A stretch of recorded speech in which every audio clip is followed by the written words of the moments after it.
گھوڑے کی لیل، اور اب یہاں سے سنیں، ہر حلال جانور مثلا گائے اور بھینس کا گوبر یہ بھی نجاست غلیظہ میں آتا ہے۔ بکری اور اونٹ کی مینگنی، مرغی، درندوں چوپایوں کا لعاب اور شیر خوار بچے یا بچی کا پیشاب اور پاخانہ، یہ سب چیزیں نجاست غلیظہ کے اندر ہیں۔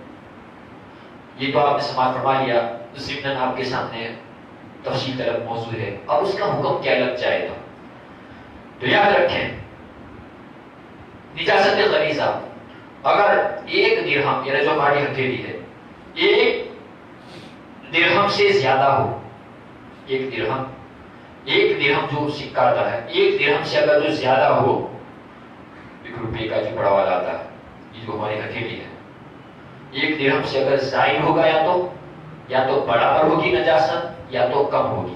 اگر ایک درہم سے زیادہ ہے تب تو اس کا دھونا فرض ہے، نماز نہیں ہوگی پڑی۔ اور اگر ایک درہم کے برابر ہے، مثل ہے، تو اس کا دھونا واجب اور ضروری ہے۔ لیکن اس سے اگر کم ہے، 1 درہم سے کم ہے، جیسے ہماری ہتھیلی 1 درہم سے اگر کم ہے تو اس کا دھونا سنت ہے، نماز پڑھی ہو جائے گی لیکن خلاف اولا ہوگی، ثواب میں آپ کو کمی کر دی جائے گی۔ تو نجاست غلیظہ اگر ہاتھ کی ہتھیلی کے برابر یعنی 1 درہم سے زیادہ کپڑے یا بدن پر لگ جائے تو اس کا دھونا فرض ہے، یعنی اس نجاست کو دور کیے بغیر ہماری نماز نہیں ہوگی۔ اور اگر یہ نجاست درہم کے برابر ہو تو اس کا دھونا واجب، اور اتنی مقدار میں نجاست غلیظہ کی موجودگی نماز پڑھ لی اگر، یعنی درہم کے برابر تھی ہتھیلی کی اور نماز پڑھ لی، تو کیا ہوگا؟ وہ نماز واجب الاعادہ اور مکروہ تحریمی، جیسے ہر جمعہ کو ہم 2 رکعت کا تکبیر تحریمہ کہنے سے پہلے کہتے ہیں کہ بھائی آستی جڑی ہو تو اس کو کیا کرتے ہیں؟ کھول دیں، پائجامہ موڑا ہو تو اس کو کیا ہے جس طریقے سے اوپر کی جا رہی ہے اس کو کیا ہے کھول دیں، پینٹ موڑا ہو تو اس کو کیا کریں؟ کھول دیں۔ بہرحال اس لیے بتا دیا، تنبیہ کے لیے بتا، یاد دہانی کی جاتی ہے، کیونکہ ہمارے لوگ یہ سب دین کی بات بہت جلدی بھول جاتے ہیں، لیکن اگر لین دین کا مسئلہ ہو تو یادداشت ان کی بڑی مضبوط ہوتی ہے۔ سامنے والا قرض جو جس کو دینا وہ بھول جاتا ہے لیکن ان کو بڑی عادت ہے، کیونکہ دین کے بارے میں وہ طرف سیکھنے کی نہیں ہے۔ بہرحال تو اعلان کیا جاتا ہے، لیکن کچھ لوگوں کو اس کے بعد بھی ہم پنجگانہ نماز میں دیکھتے ہیں، پتہ نہیں وہ کیا سمجھتے ہیں، یا تو خود ہی مجتہد مطلق بنے ہوئے، ان کے ذریعے ہو جاتی ہے نماز۔ ہم تو اس لیے آپ کو تنبیہ کر رہے ہیں یارو کہ کم از کم 50-60 سال نماز پڑھو، اللہ رب العزت اگر شرائط کے ساتھ پڑھو تو اپنے فرض سے قبول فرما لے، تو یہ بہت چیز بہت بڑی بات ہے، اس لیے آپ کو تنبیہ کی جاتی ہے۔ بہرحال وما علینا الا البلاغ، ہم پر تو نہیں مگر کھلا پہنچا دینا، ہم بتاتے رہیں کہ علماء کرام کا یہ کام ہے۔ تو یہ کہ نماز پکڑو تو وہاں پر بھی یہی ہوتی ہے، آپ آستین ایسی کر کے نماز پڑھیں گے تو نماز نہیں ہوگی، وہ آپ کے ذمہ بوجھ بڑھ رہا ہے ایسی نماز میں چڑھا دیا آپ نے اس طریقے سے، کیونکہ دوسری منزل میں ہو جاتی ہے۔ سنی اہل سنت و جماعت کی مساجد میں نماز نہیں ہوتی، یاد رکھیں، ادھر ہو جاتی نماز، وہاں تو سب کچھ ہو جاتے، وہاں نہ ملے تو کچھ بھی کھا لو تو بھی ہو جاتا ہے وہاں، لیکن ہمارے یہاں یہ کام اب طبیعت سے نہیں چلے گا، یہاں چلے گا تو شریعت سے چلے گا۔ تو یہ علماء کرام نے یہی مسئلہ بیان کیا ہے کہ یہ کپڑے کا موڑنا اس سے کپڑے تحریم ہوتے، اگر یہ نجاست 1 درہم سے کم ہے تو اس کا دھونا کیا ہے؟ اس کا پاک کرنا سنت ہے، اور ایسی صورت میں بغیر پاکی کی نماز اگر پڑھ لی تو کیا ہے نماز ہو جائے گی، مگر خلاف سنت اور خلاف اولا ہوگی، لیکن اس کا اعادہ کرنا بہتر ہے۔ پڑھ بھی بعد میں پتہ چلا تو کیا کرنا چاہیے؟ پڑھ لینا چاہیے، تاکہ اللہ رب العزت کی بارگاہ سے ہم مزید ثواب کے حقدار ہم ٹھہر جائیں۔ اور یاد رہے اس کو غریزہ کیوں کہتے ہیں؟ غریزہ اس لیے کہتے ہیں کہ اس کا حکم پاک کرنے میں سخت ہے، اس لیے اس کو غلیظ کہا جاتا ہے، اور خفیف مانے ہلکا۔ ابھی خفیفہ کا حکم کر کے میں آنے والے مہمان کے حوالے مائک کرتا ہوں۔ نجاست خفیفہ، پانی کا میں نے نہیں کہا، یاد رکھیں پانی کے اندر نجاست غلیظہ کے زمرے میں پیشاب پاخانہ آیا تو پورا پانی غیر مطہر ہو گیا، ناپاک۔ طاہر تھا، یہ چیز گر گئی، پانی ناپاک، اب آپ نہیں کر سکتے، اس کے اور مسئلے ہیں، کنواں ہے تو کیا ہے، حوض ہے تو کیا ہے، کتنے ڈول نکالے جائیں گے۔ یہ جو بات چل رہی ہے وہ کپڑا یا بدن کے حوالے سے چل رہی ہے۔ نجاست خفیفہ کپڑے یا بدن پر چوتھائی حصے سے کم ہو تو معاف ہے۔ اب یہ کیا چوتھائی سے پوری نہیں،